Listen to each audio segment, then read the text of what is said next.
Comme je l'ai dit tantôt, je suis un enfant du Sahel. Et loin de moi l'idée de blesser qui que ce soit.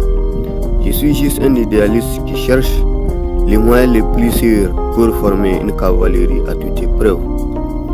face à l'instinct colonial de l'Europe. Pour faire un front commun contre la cupidité et le sadisme d'une civilisation altérée par le sang et l'injustice sociale. Altérée par le sadisme et le fruit de la guerre du commerce triangulaire. Je suis un enfant du Sahel et mon rêve le plus cher est de former une cavalerie unique et sans équivalent pour chasser les moutons merdés et démocrates qui est bien calé sur mon fauteuil présidentiel. Pendant que les forces de défense et de sécurité rôdent ça et là, tel un soldat sur un territoire ennemi. Mon rêve le plus cher est de vivre une vraie expérience démocratique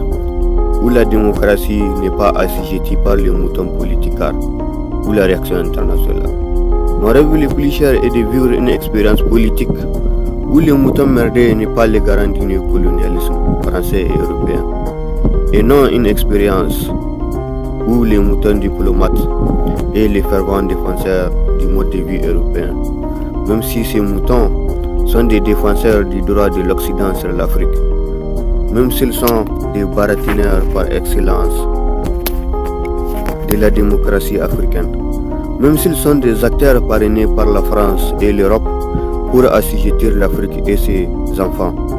même s'ils ont honteusement marché dans les pas du mouton gouverneur de l'AOF et originaire de la Côte d'Ivoire, qui fut jadis le chef de personnel de tous les moutons de l'Afrique occidentale française. Même si ces derniers et tous ces moutons merdés qui ont marché dans ces pas ont été effrayés par le galon du général de Gaulle, contrairement aux principes qui ont animé les fervents défenseurs et panafricanistes qui fit Sékou Touré. Il s'agit en effet d'un troupeau de moutons intellectuels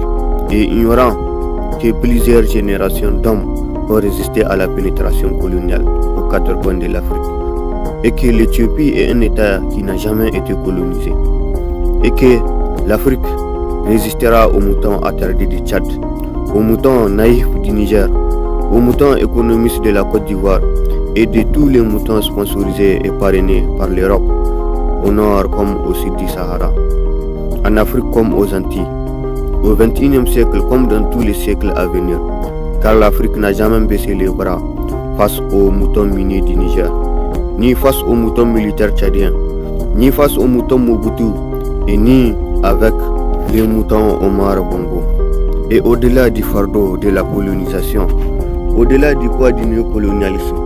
au-delà de la politique suicidaire du mouton de la maison, même si c'est un mouton séduit et abusé par la sorcière sanguinaire qui constitue la communauté internationale. Je suis un enfant du Sahel et je tiens à dire à tous ces Européens civilisés et modernes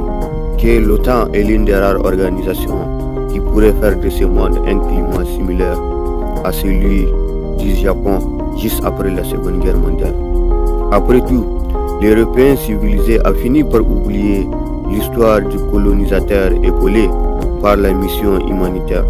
même s'il a fini par oublier la tyrannie qu'a subi le monde durant la Première et la Seconde Guerre mondiale. Et même si l'Européen est civilisé